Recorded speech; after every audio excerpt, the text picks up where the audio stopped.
Subject verb agreement.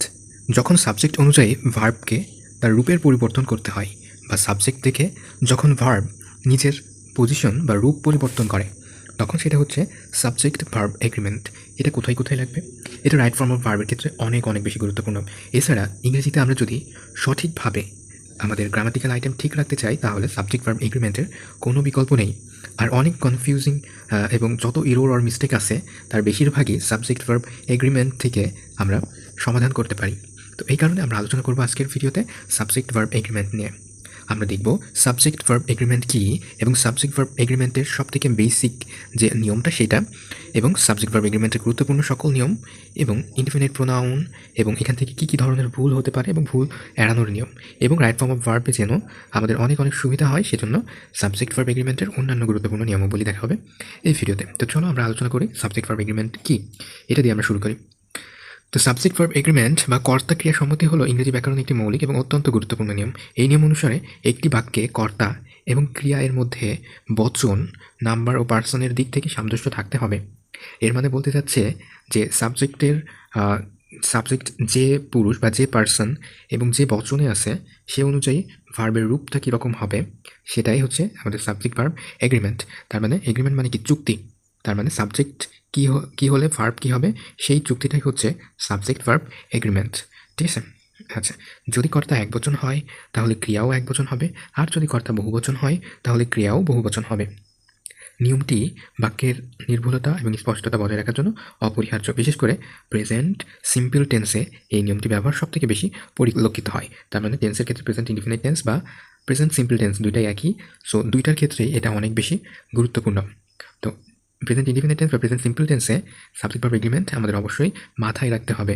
আমরা subject এর বচন কিন্তু পড়েছি, কিন্তু ভার্বের বচন এখনও আমরা পড়িনি। তো এখানে দেখছি যে সবথেকে বেসিক যে রুলটা এইটা দিয়ে আমরা শুরু করি। সাবজেক্ট যদি সিঙ্গুলার নাম্বার হয়, মানে থার্ড পার্সন সিঙ্গুলার নাম্বার যদি হয় তাহলে ভার্বও সিঙ্গুলার ভার্ব হবে। ঠিক আছে? আচ্ছা, এখানে আমরা দেখতে পাচ্ছি এটা হচ্ছে third person singular number, so এখানে ভার্ব হবে কি? Singular number. তো ভার্বের সাথে যখন এস বা ইয়েস যোগ হচ্ছে তখন সেটাকে সিঙ্গুলার ভার্ব বলা হচ্ছে। একটু উল্টো, তাই না? আমরা নাউন প্রোনাউনের ক্ষেত্রে সিঙ্গুলার প্লুরালের নিয়ম যেমনটা দেখেছি, ভার্বের ক্ষেত্রে দেখছি তার থেকে উল্টো। আচ্ছা, সাবজেক্ট যদি প্লুরাল হয় তাহলে ভার্ব হবে প্লুরাল। যেমন দে, এটা হচ্ছে plural number, third person plural number, এবং এখানে প্লে এটা হচ্ছে প্লুরাল ভার্ব। ঠিক আছে? তো সাবজেক্ট যদি প্লুরাল নাম্বার হয় তাহলে ভার্ব হবে প্লুরাল নাম্বার। এটা হচ্ছে সব থেকে বেসিক নিয়মটা। তাহলে এটা মাথায় রাখবে যে সাবজেক্ট যদি থার্ড পার্সন সিঙ্গুলার নাম্বার হয় তাহলে ভার্বের সাথে এস বাই এস যোগ হয়। এখন আমরা চিনব যে সাবজেক্ট কোন নাম্বার, সাবজেক্ট কী ধরনের হতে পারে এবং সেগুলো কোন কোন নাম্বার হতে পারে। প্রেজেন্ট সিম্পল টেন্সের ক্ষেত্রে থার্ড পার্সন সিঙ্গুলার নাম্বার কী হয়? হি, শি, ইট এবং যে কোনো নাউন, এইগুলো হচ্ছে প্রেজেন্ট সিম্পল টেন্সে থার্ড পার্সন সিঙ্গুলার নাম্বার। এই নাম্বারগুলো আমাদের মনে রাখতে হবে। এই প্রোনাউনগুলো হি, শি, ইট এবং যে কোনো কিছুর নাম, এগুলোর সাথে ভার্বের শেষে এস বা ইএস যোগ হয়। ঠিক আছে? এস বা ইএস যোগ হলে সেই ভার্বটাকে সিঙ্গুলার ভার্ব বলে। ঠিক আছে? তো এটা একটু ডিফারেন্ট। আমরা যেমন নাউন প্রোনাউনের ক্ষেত্রে দেখেছি ভার্বের সিঙ্গুলার প্লুরাল নাউন প্রোনাউনের সিঙ্গুলার প্লুরালের থেকে ডিফারেন্ট।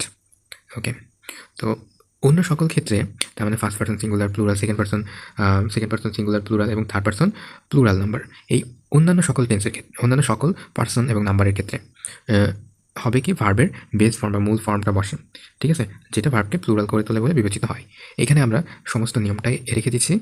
প্রেজেন্ট সিম্পল টেন্স বা প্রেজেন্ট ইনডিফিনিট টেন্সে সাবজেক্ট যদি থার্ড পার্সন সিঙ্গুলার নাম্বার হয়, যেমন হি, শি, ইট অথবা অন্য যে কোনো এক বচন নাউন, তাহলে ভার্বের সাথে এস বা ইএস যোগ হয়। ঠিক আছে? যা ভার্বকে সিঙ্গুলার করে তোলে। এটা একটু কনফিউজিং মনে হবে। তারপর অন্যান্য সকল ক্ষেত্রে বলতে কি? থার্ড পার্সন সিঙ্গুলার নাম্বার ছাড়া অন্যান্য সকল ক্ষেত্রে, যেমন first person singular, first person plural, second person singular and third person plural number, বাকি সকল ক্ষেত্রে কী হয়? ভার্বের বেস ফর্মটা হয়। তার মানে ভার্বের সাথে এস বা ইএস যোগ হয় না। তারপর am, is, are, was, were, have, has, had কোথায় ব্যবহৃত হয় এটা আমাদেরকে দেখতে হবে। অ্যাম ব্যবহৃত হয় কোথায়? ফার্স্ট পার্সন সিঙ্গুলার নাম্বারের সাথে অ্যাম ব্যবহৃত হয়, থার্ড পার্সন সিঙ্গুলার নাম্বারের সাথে ইজ ব্যবহৃত হয়, অ্যান্ড প্লুরাল নাম্বারের ক্ষেত্রে আর ব্যবহৃত হয়। ঠিক আছে?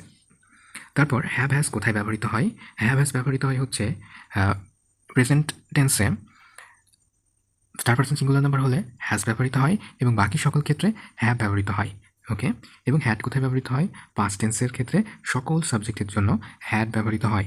ওয়াজ কখন ব্যবহৃত হয়? ওয়াজ ব্যবহৃত হয় যখন সেটা থার্ড পার্সন বা first person second person singular নাম্বারের ক্ষেত্রে, ওয়ার হয় হচ্ছে প্লুরাল নাম্বারের ক্ষেত্রে। ওকে, এবার আমরা দেখব subject verb agreement. Subject verb agreement কী সেটা আমরা আগেই আলোচনা করেছি। সেটা হচ্ছে বাক্যের কোন সাবজেক্টের জন্য ভার্ব কী রূপ হবে। সাবজেক্টের রূপ বলতে কি, নাম্বার এবং পার্সন অনুযায়ী কোন সাবজেক্টের জন্য ভার্বের রূপের কেমন পরিবর্তন হবে সেটাই আমরা দেখব। এখন আমরা দেখব যে সাবজেক্ট সিঙ্গুলার নাকি প্লুরাল সেটা কিভাবে বুঝবো, এবং এর কিছু কনফিউজিং বিষয়গুলো আমরা আজকে সম্পূর্ণরূপে পরিষ্কার হয়ে যাব। এখন কম্পাউন্ড সাবজেক্টের জন্য অ্যান্ড দ্বারা যুক্ত থাকলে কি হবে সেটা নিয়ে আলোচনা করা যাক। যদি দুটি বা তার বেশি সিঙ্গুলার সাবজেক্টকে অ্যান্ড দ্বারা যুক্ত করা হয় তাহলে ভার্বটা হবে প্লুরাল, ঠিক আছে। তার মানে দুইটা নামকে যদি অ্যান্ড দ্বারা যুক্ত করি তাহলে সেটা হবে কম্পাউন্ড সাবজেক্ট এবং এটা হবে প্লুরাল নাম্বার। এবং প্লুরাল নাম্বার যদি হয় তাহলে আমরা জানি প্লুরাল নাম্বারের ক্ষেত্রে কী হয় সেটা আমরা জানি। এখানে আর, তাই না, প্লুরাল নাম্বারের ক্ষেত্রে আর হয়। A pen and a pencil, তাহলে কি হলো, এটা প্লুরাল নাম্বার হলো, যেটা অ্যান্ড দ্বারা যুক্ত প্লুরাল নাম্বার। তারপর যদি অ্যান্ড দিয়ে যুক্ত দুইটি নাউন একই সাথে ব্যক্তি বা বস্তুকে বোঝায় অথবা একটি একক প্রকাশ করে তাহলে ভার্বটি সিঙ্গুলার হবে। এই যে একটা ব্যতিক্রম, এটা লক্ষ্য করো। এখানে বলতে চাচ্ছে যে অ্যান্ড দ্বারা যুক্ত দুইটা নাউন, ঠিক আছে, দুইটা নাউন অ্যান্ড দ্বারা যুক্ত হবে ঠিকই, কিন্তু ওইটা একই ব্যক্তি বা বস্তুকে নির্দেশ করবে। এমন সময় এই যে নাউনটা বা এই যে সাবজেক্টটা হবে এটা হবে সিঙ্গুলার সাবজেক্ট, ঠিক আছে, এবং ভার্বটা হবে সিঙ্গুলার সাবজেক্ট অনুযায়ী। যেমন দেখো এখানে মাই ফ্রেন্ড অ্যান্ড মেন্টর, তার মানে যে আমার ফ্রেন্ড সেই আমার মেন্টর, এই দুইটা একজনকেই বোঝানো হয়েছে। মাই ফ্রেন্ড অ্যান্ড মেন্টর, আমার বন্ধু এবং আমার শিক্ষক, ইজ কামিং টুডে। এখানে যে ভার্বটা হয়েছে এটা কি ভার্ব হয়েছে? সিঙ্গুলার হয়েছে। যেহেতু এই অ্যান্ড দ্বারা যুক্ত এই সাবজেক্টটা হচ্ছে সিঙ্গুলার সাবজেক্ট, যেহেতু একই জনকে বুঝাইছে, এই কারণে এখানে ভার্বটা হবে সিঙ্গুলার হিসেবে। তারপর bread and butter is common breakfast, ঠিক আছে, এখানে ব্রেড অ্যান্ড বাটার এই দুইটা মিলে একটা খাওয়ার বস্তুকে বোঝাইছে। সো এইখানে এই কারণে ইজ ব্যবহৃত হচ্ছে, বুঝা গেছে। তারপর আমরা দেখি কম্পাউন্ড সাবজেক্ট অর বা নর দ্বারা যুক্ত থাকলে কি হয়। অ্যান্ড দ্বারা যুক্ত থাকলে তো দেখলাম যে যদি আলাদা ব্যক্তি হয় বা আলাদা বস্তু হয় অ্যান্ড দ্বারা যুক্ত তাহলে সেটা হবে প্লুরাল নাম্বার, কিন্তু অ্যান্ড দ্বারা যুক্ত যদি সেটা একই বস্তু হয় তাহলে সেটা হবে সিঙ্গুলার নাম্বার, ঠিক আছে। অ্যান্ড দ্বারা যুক্ত যদি দুইটি বস্তু হয় বা দুইটি ব্যক্তি হয় তাহলে সেটা হবে প্লুরাল, যদি একটি হয় তাহলে সেটা হবে সিঙ্গুলার, ঠিক আছে। দুইবার রিপিট করলাম, I hope you got it.